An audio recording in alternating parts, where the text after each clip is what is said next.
My childhood sweetheart, Alpha Logan, promised to mark me after my first shift at 18. But on the day of the first shift ceremony, he marked my stepsister Serena's neck in front of everyone. And Alpha Kane, the most powerful alpha from the neighboring territory, walked up to me while the crowd was still in shock, dropped to one knee, and asked if I'd be his Luna. For 3 years after the mating, he treated me like I was everything. I thought it was the moon goddess's way of making it up to me. Until I opened his safe. Inside were over 1,000 photos of Serena, and a letter in his handwriting. Serena, since I can't make you my Luna, I'll protect you for the rest of my life. So that's why he kept me away from herbal research for 3 years. IT wasn't, because he was worried about me overworking myself. He was afraid my talent would overshadow Serena and threaten her position as chief healer. So I planned a fake death. If you love her that much, then let's never see each other again. But when he saw my body, why did he lose his mind? I pressed the end call button. On the other end was my contact from the Rogues. Every detail was confirmed. The night after tomorrow, our mating anniversary, the Rogues would stage a fake attack. I'd swallow an herbal concoction I'd brewed myself, one that would sever the mate bond between me and Kane completely. He'd feel me die. Then the Rogues would pick me up at the meeting point, and I'd vanish. 2 more days, and it would all be over. The door clicked. Kane walked in, tossed his car keys on the entryway counter, and noticed the phone still in my hand. "Who are you calling?" "Checking on an herbal formula. There's a new strain I want to try." He didn't push it. He came up behind me, leaned down, and pressed a kiss to my forehead. "I'll take you shopping tomorrow. Get whatever you like. The day after is our mating anniversary. I booked an island getaway. We'll spend a couple of days there." I leaned into his arms and said nothing. 3 years. This was how he always came to me. Gentle, attentive, like a husband no one could find fault with. But I already knew. It was nothing more than a routine he repeated every day. The next morning, Kane got dressed and stood at the bedroom door to tell me shopping was off. A few Pax Alphas organized a healer symposium. Someone's presenting a new antidote for silver poisoning, supposedly revolutionary for battlefield treatment. I have to be there. "I want to go too." He frowned. "You haven't been sleeping well lately. It'll be loud and crowded. Not good for you. Stay home and rest." I didn't say anything else. For 3 years, every time the pack needed healers to show up for something, he blocked me out. When I applied to set up an herbal lab in the pack, he said, "No need, Serena already has one." When I wanted to register for the regional healer certification, he said, "You're not strong enough. Healing takes too much out of you." At first, I actually believed him. I thought he was being protective. Looking back now, he just couldn't let me show up anywhere Serena would be. If anyone saw my talent, her path to chief healer wouldn't be so smooth. Kane grabbed his jacket, walked to the door, then turned back. On our anniversary, nowhere else. Just the 2 of us. I nodded. After he left, I started packing the things I'd take with me. Passing the study, I noticed the safe in the corner. I stared at it for a few seconds, then crouched down and tried a passcode. Kane's birthday. Wrong. My birthday. Also wrong. My hands trembling, I tried Serena's birthday. The lock popped open. Inside, stacked in neat piles, were photos, all of Serena. Some were taken without her knowing. Others looked like she'd sent them to him herself. Beneath the photos was an old phone that I opened it. The gallery was full of videos of Serena. In that moment, something inside me died for good. I put the letter and the phone back exactly as they were and closed the safe. My hands were still shaking, but my mind was perfectly clear. I grabbed the car keys and drove to the symposium. By the time I got there, the hall was packed, the stage lights were on, and Serena stood at the center, rows of herbal samples and a projection screen laid out in front of her. 5 or 6 alphas from different packs sat in the audience, along with healers from every territory, at least a few dozen people. She was presenting a silver poisoning antidote. Starting from the base herbal ratios, she built it up step by step, which herbs formed the foundation, how to purify moonflower extract, what temperature range to maintain, and how to administer the dosage in stages. I sat in the last row, and the more I listened, the more familiar it sounded. Not similar. Identical. The herb ratios were mine.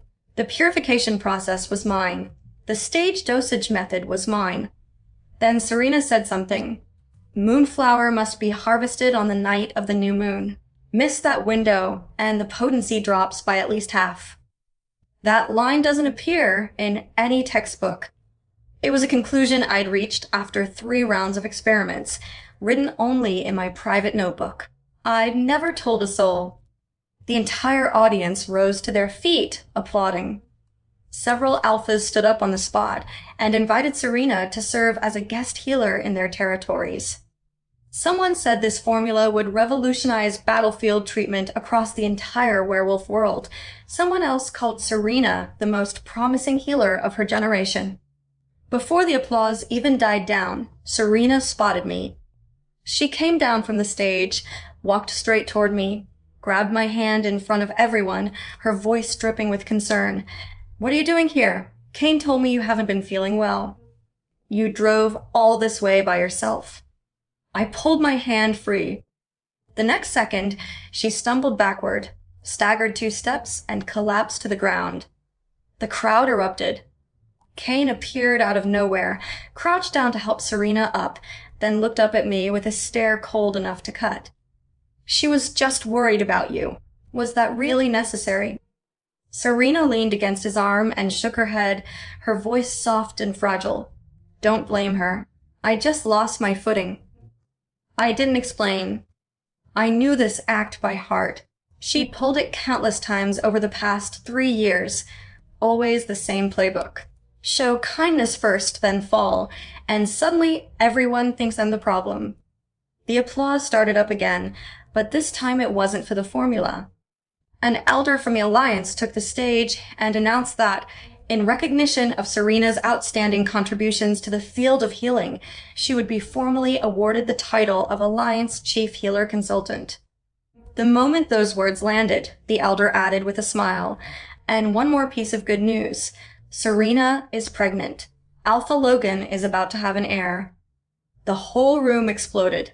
Cheers, whistles, clinking glasses, all blurred together. I didn't look at Serena. I didn't look at Logan. I looked at Kane. He was standing at the edge of the crowd, wearing a perfectly calibrated smile of congratulation, a glass of wine in his hand.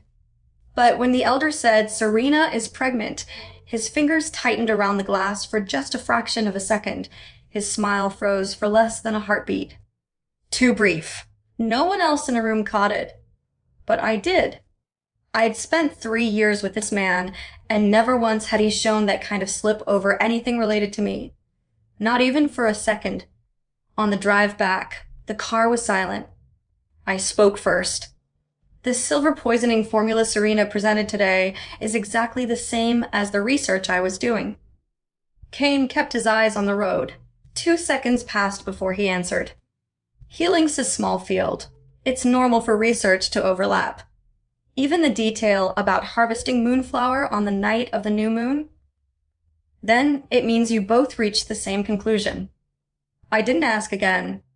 The photos in the safe, the videos on the phone, the notes that had vanished from my study at some point, and the words that came out of Serena's mouth, words I'd only ever written down myself. Every piece of the puzzle was in place. I didn't need him to admit it. Trees slid past the window. The sky was almost dark.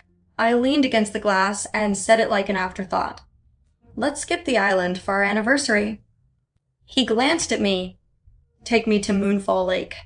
Moonfall Lake. Where you first marked me. I looked at him. Just the 2 of us.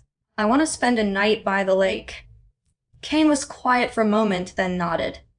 Okay, I'll arrange it.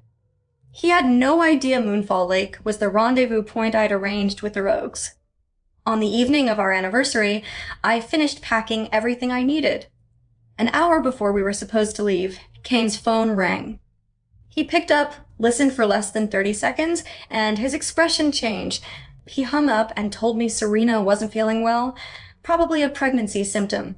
He needed to go check on her. He'd be right back. Go, I said. I'll drive to the lake myself. Meet me there when you're done. An hour, at most. I nodded. I drove to Moonfall Lake alone. The sky wasn't fully dark yet when I arrived. I sat on a rock by the shore and took out my phone. Someone had just shared a photo in the pack group chat. Serena lying on a couch, someone behind her pulling a blanket over her shoulders. The photo only caught one of his hands, but the tattoo on his wrist was the totem that only the Alpha of Blackthorn Pack carried. The caption was from Serena. When you're not feeling well, having someone by your side makes everything okay. I called Kane. It rang 3 times. Then the call was cut off. I called again. This time Serena answered, her voice languid. Kane just fell asleep. Is it urgent? I can pass along a message. I hung up. He didn't come. Not all night. The lake was quiet. The wind came off the water, cutting straight to the bone. At 4 a.m, I called Kane one last time. Powered off. I stood up, opened my phone, and set the file package I'd prepared to send on a 3-hour delay, straight to Blackthorn Pack's public communication channel. The package contained 3 things. First, scans of every page of my handwritten herbal research notes, each one bearing my handwriting and dates. Second, a side-by-side comparison of every breakthrough Serena had published over the years, matched line by line against my notes. Third, the photos from the safe. At the end, I'd attached a message. I was Kane's fated mate for 3 years. I end those 3 years. He handed my research to another woman, erased my name from my own work, and told me to stay home and rest. Today is our mating anniversary. He promised to be here. He didn't come. This is the last time. I pulled the herbal concoction from my pocket, tilted my head back, and swallowed it. In 15 minutes, the bond between me and Kane would be forcibly severed. He would feel the tearing agony of a mate's death. The rogues were already nearby. I sent a message, move in. Then I sat back down on the rock and waited for the herbs to take effect. On the other side, Kane jolted awake in Serena's apartment, seized by a bolt of searing pain. His chest felt like something was ripping it apart from the center. The pain doubled him over. The bond was severed. His beta's call came through, voice trembling. Alpha, Luna, was attacked by rogues at Moonfall Lake. She's been torn apart. It was still dark when Kane burst out of Serena's apartment. He started the car and tore toward Moonfall Lake, one hand on the wheel, the other dialing my number over and over. Every time, the same automated message, powered off. His beta called in, voice tight. Alpha, the patrol team is at the lake. All they found was Luna's jacket and her phone. The water's too deep. They can't see anything. Did she contact anyone in the pack before this? She tried calling you multiple times last night. None of them went through. The patrol tried to reach you too. No answer on your end either. Kane glanced at his phone. The screen was lined with over 20 missed calls. Mine, his betas, the patrol team's. All from after he'd fallen asleep at Serena's place. The phone hadn't been turned off. It had been switched to silent, and it wasn't on him. It was on the coffee table in the living room. He was certain he hadn't put it on silent. He dialed Serena's number. Her voice came through, tinged with hurt. I didn't touch your phone. Maybe you bumped it when you set it down. How could you accuse me over something like this? Kane didn't respond. He hung up and floored the gas. By the time he reached Moonfall Lake, the sun was up. A perimeter of caution tape surrounded the shore. The patrol team and several elders were standing by the water. The Gamma came over and reported in a low voice. My jacket had been folded neatly, placed on a rock at the water's edge, my phone tucked beneath it, screen unlocked. The patrol had swept the entire perimeter of the lake, to the edge of the cliff. They'd found footprints, Facing the water, an underground river ran beneath the lake. The current was deep and fast. Anyone who fell in wouldn't come back up. An elder walked over and asked Cain, "Has your Luna been acting unusual lately?" Cain shook his head. She was fine. Nothing out of the ordinary. The Gamma looked at him, but said nothing. Cain was still standing by the lake when his phone buzzed. His Beta again. Something off in his tone. "Alpha, you need to check the pack communication channel." Cain opened the channel. My timed message had gone out. The first post was my notes. Dozens of pages of handwritten herbal research. Every page in my handwriting, dates marked in the bottom right corner. The earliest entries going back 3 years. The complete derivation of the silver poisoning antidote filled an entire chapter from initial hypothesis through rounds of revision to the final version. Moonflower must be harvested on the night of the new moon. That line was written in the margin of page 3 with an arrow drawn beside it. The second post was a comparison.my original notes on the left, screenshots from the slides Serena had used at the Healer Symposium on the right. Not similar in direction, identical down to the punctuation. The third post was the safe. The input log on the combination lock screen, showing the last successful code, was Serena's birthday. Photos taken after the door was opened, piled with pictures of Serena, along with video screenshots. The last post was a message. "I was Cain's fated mate for 3 years. I end those 3 years. He handed my research to another woman, erased my name from my own work, and told me to stay home and rest. Today is our mating anniversary. He promised to be here. He didn't come. This is the last time." Cain's hand was shaking as he held his phone. He scrolled back through the photos of my notes, page by page. He'd seen those notebooks before. They'd always been on the shelf in my study. He'd catch a glimpse of them when he walked past. But he'd never once opened a single page. The pack communication channel had erupted. Everyone was sharing, everyone was talking. The news spread from Blackthorn Pack to the neighboring packs, then to the Alliance. In under 3 hours, the entire community knew the Alpha of Blackthorn Pack's Luna was the true creator of that formula, and the woman who'd been awarded the title of Alliance Chief Healer Consultant had built her reputation on stolen work.